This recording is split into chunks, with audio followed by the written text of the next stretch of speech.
khususnya di akhir zaman. Hati-hati,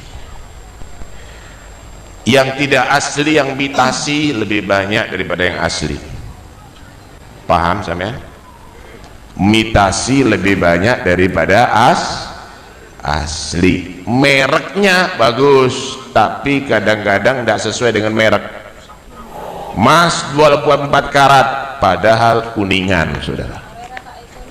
Itulah yang terjadi. Banyak nanti di akhir zaman yang disebut ulama tapi nggak asli, tapi tidak asli. Hati-hati, kalau sampean ngikuti ulama yang asli, selamat dunia sampai akhir. Tapi kalau ngikuti yang imitasi, maka anda bisa celaka dunia sampai akhirat. Ciri-cirinya bagaimana? Di antaranya, biar tidak lama-lama, hati-hati dengan ulama yang runtang-runtung dengan umaro. Tak ulangi ya, hati-hati dengan ulama yang runtang-runtung dengan umaro. Itu ciri-cirinya yang harus dihindari. Itu ciri-cirinya yang imitasi. Hadisnya banyak. Wala tarkanu ila alladzina zalamu fatamassakumun nar, kata Allah. Hati-hati loh, jangan kamu itu deket-deket mendukung orang-orang yang zalim. Kamu akan dibakar oleh neraka nanti, masuk neraka nanti. Jangan.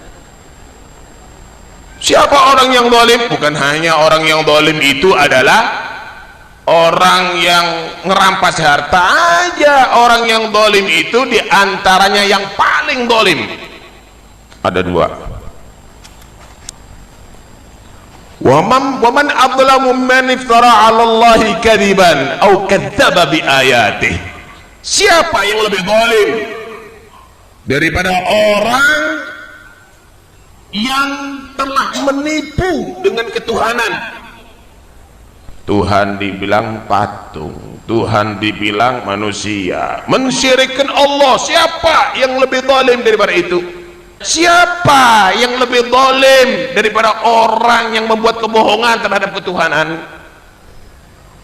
Wa kadzdzaba bi ayatihi, dan membohongkan ayat-ayat Allah. Dibilang ayat Allah itu bohong, penista Al-Quran. Siapa yang lebih zalim daripada itu? Siapapun yang berbuat zalim dan membantu kezaliman, innahu la yuflihudz zalimun. Orang yang zalim tidak akan menang, tidak akan sukses, jatuh, kalah. Kenapa? Karena berhadapan dengan Allah Rabbul Alamin. Hati-hati, jangan main-main. Hati-hati, jangan main-main. Ada satu hadis Nabi sallallahu alaihi wasallam bersabda, sayati min ba'di umara yadhlimun wa yakdzibun faman saddaqahum bikidbihim wa anahum ala dhulmihim falaysa minni walastu minhu wa lam yarid alayya al-haud. Akan datang nanti setelahku pejabat-pejabat yang mereka bohong, mereka berbuat kezaliman, maka siapa yang membenar-benarkan atas kebohongannya, tetap aja jadi jurukamnya. Siapa yang membenarkan atas kebohongannya, siapa yang membantu atas kezalimannya, maka dia bukan golonganku dan aku tidak mau bergabung dengan dia dan tidak akan sampai ke telaga haudku nanti di hari kiamat. Nggak direken sama Nabi dari kiamat, nggak mau Nabi ngasih air telaga haud. Benci Rasulullah sama orang demikian. Hati-hati Ustaz ya, hati-hati.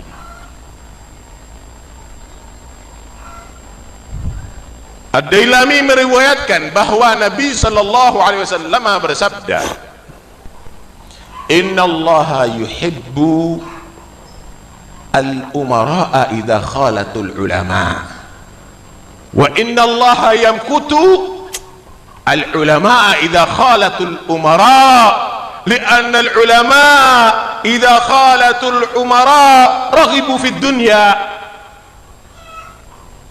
wa lianna al-umara idha khalatul ulama raghibu fil akhirah.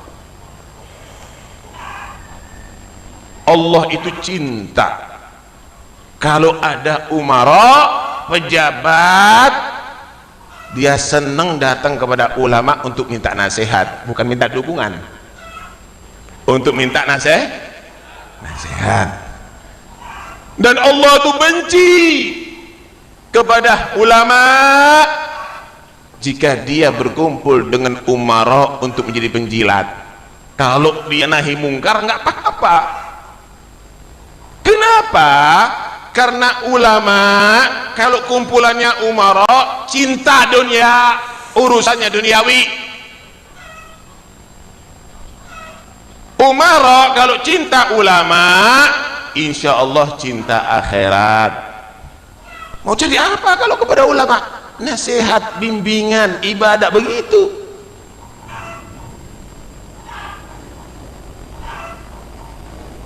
Al-ulama umana'ur rasul ma lam yukhalitu sultan fa idza fa'alu dhalik faqad khanu ar-rasul fahdharuhum wa'taziluhum, kata Nabi. Ulama itu adalah pembawa amanat Rasulullah, ilmunya Nabi, syariatnya Nabi dibawa oleh ulama. Tapi dengan catatan, bukan bergaul terus dengan umara, runtang-runtung terus dengan umara. Kalau melakukan itu berarti udah menjadi pengkhianat Rasulullah. Hati-hati dengan yang mitasi model begini. I'taziluhum, hindari mereka, kata Nabi SAW. Paham, Pak? Muhammad bin Salamah pernah berkata begini, ad-dubabu alal adra ahab ilayya min qari'in ala abwabis sultan.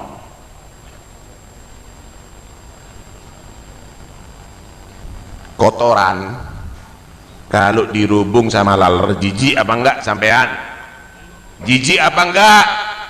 Laler kok ngerubung kotoran. Kata Muhammad Salamah, lebih menjijikkan kalau ulama ngerubung umara.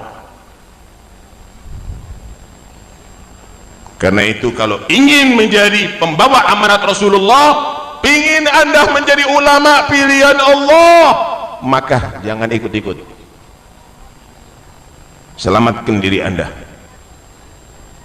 Yakinlah kalau Anda dekat dengan Nabi akan mulia dunia akhirat. Karena tidak ada kemuliaan kecuali milik Allah dan Rasulullah dan orang beriman. Walillahil izzati wal rasulihi walil mu'minin. Siapa mencari kemuliaan dari selain Allah dan Rasulnya akan menjadi terhina dunia sampai akhirat. Paham? Paham, Pak? Wassalamualaikum warahmatullahi wabarakatuh. Ada lagi isu tentang isu yang nadanya itu seperti merendahkan atau menganggap hina, menganggap jelek umara. Ya, belakangan ini saya kadang dengar juga ada ceramah mengatakan jangan dekat-dekat ulama, jangan ikuti ulama yang terlalu dekat dengan umara misalnya. Nah, ini maksudnya gimana? Ya, maksudnya gimana? Lah nanti kalau umaranya ternyata ulama juga gimana? Karena dulu itu ya umara itu ya ulama, bahkan di dalam wawasan keagamaan klasik yang kita miliki, syarat menjadi umara itu harusnya ulama, itu imam itu harus mujtahid. Lah kalau ulama-ulama ini tidak boleh dekat dengan umara itu, terus bagaimana? Ya, justru diperlukan peran ulama khususnya dalam konteks Indonesia ini, peran ulama untuk menjembatani antara masyarakat, rakyat warga masyarakat itu dengan umarok. Yang tidak boleh itu kan kalau ada sultan zolim, lalu ada ulama yang datang kepada sultan zolim itu untuk kepentingan pribadinya sendiri, itu yang tidak bagus. Ya. Tapi Nahdlatul Ulama ini jamaiyah, ini bukan pribadi-pribadi, jamaiyah. Kita punya tanggung jawab riayah kepada umat. Ya. Wah, jadi nanti dikampanyekan kiai-kiai NU tidak boleh diikuti karena dekat dengan umarok. Gimana ceritanya ini? Ini tidak benar sama sekali. Bahkan Nahdlatul Ulama dan ulama-ulamanya berkewajiban untuk tidak jauh-jauh baik dengan umarok maupun dengan ro'iyah, karena dua-duanya merupakan bagian atau lingkup dari tanggung jawab ulama untuk mengasuh masyarakat secara keseluruhan. Nah, ini penting ditegaskan ya. Jadi omongan yang mengatakan ulama yang dekat-dekat dengan umarok harus dijauhi itu tidak bisa diterima. Ya, nanti Bib Ali tolong salam saya kepada Bib Taufik Asikaf ya. Jadi tidak bisa begitu itu.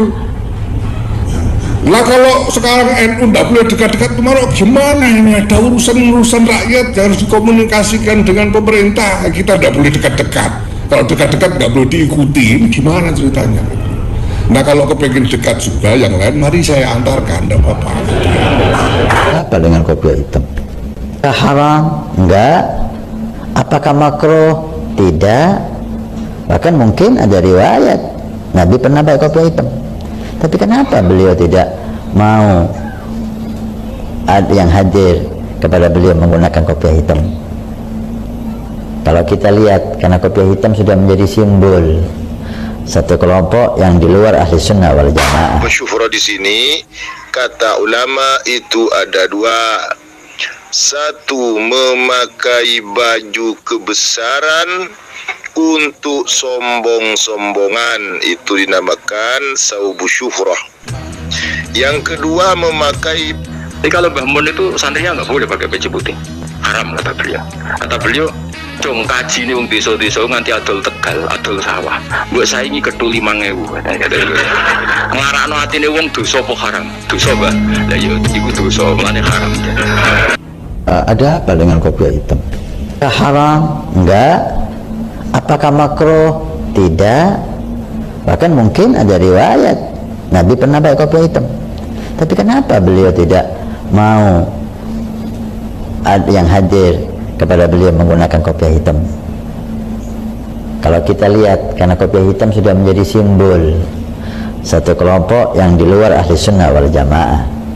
Kita tahu bersama, untuk menjaga akidah, bahkan simbol-simbol mereka pun nggak mau dilakukan oleh para pencintanya. Kopiah itu sebagai simbol orang yang di luar ahli sunnah, maka beliau tidak mau hal itu ada. Untuk menjaga akidah sedemikian hebat, beliau tadi itu menjaga akidah untuk supaya kita selalu dalam akidah para salaf kita. Ya, masalah memakai kopiah hitam itu, sesungguhnya kopiah hitam itu dulu datangnya dari Afghanistan dan Kashmir, masuk ke Indonesia. Lalu setelah masuk ke Indonesia, dijadikan oleh rakyat Indonesia sebagai budaya memakai kopiah hitam. Dimulai dari pejabat tinggi sampai rakyat biasa memakai pakaian hitam. Simbol pertamanya itu di tahun 1921, itu Bung Karno saat mengadakan pertemuan dengan pejabat Belanda yang bernama Jong Java. Itu Bung Karno ingin membuat beda dengan orang-orang Belanda, dengan tokoh Belanda. Kalau orang Belanda itu pakai peci, pakai topi, Bung Karno pakai peci, saking bencinya kepada orang Belanda, begitu. Sehingga sampai pejabat-pejabat resmi negara sekarang ya pakai peci hitam, ulama-ulama besar NU, pejuang Ahlus Sunnah wal Jamaah juga pakai peci hitam begitu.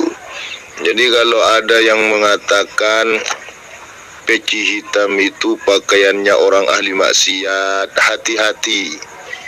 Jangan sampai itu menganggap ahli maksiat kepada pejuang kemerdekaan Republik Indonesia dan para ulama NU pembela Ahlus Sunnah wal Jamaah. Tolong hati-hati. Bahkan ada sebuah hadis yang mengatakan, ini hadisnya hasan, man labisa thawba syuhratin fid dunya albasahu Allahu thawba mazallatin yaumal qiyamah summa alhaba fihi nara. Barang siapa yang memakai baju syuhrah di dunia, maka Allah akan memakaikan baju kehinaan di hari kiamat, lalu Allah lemparkan dia ke dalam api neraka. Apa yang dimaksud saubah syuhra di sini? Kata ulama itu ada dua. Satu, memakai baju kebesaran untuk sombong-sombongan, itu dinamakan saubu syuhrah. Yang kedua, memakai pakaian yang beda dengan budayanya. Tujuannya agar supaya nampak beda dari yang lain. Pakaian yang luar biasa dengan tujuan riya, pingin pujian, pingin disebut ulama, pakai surban, pakai kamis. Tujuannya bukan lisunnah, tapi biar dikatakan ulama, biar dikatakan ahli ibadah, biar dikatakan orang sufi. Nah, pakaian seperti itu yang membuat seseorang bisa terjerumus ke dalam api neraka. Kalau memakai pakaian yang biasa dipakai umat bangsa, lebih aman.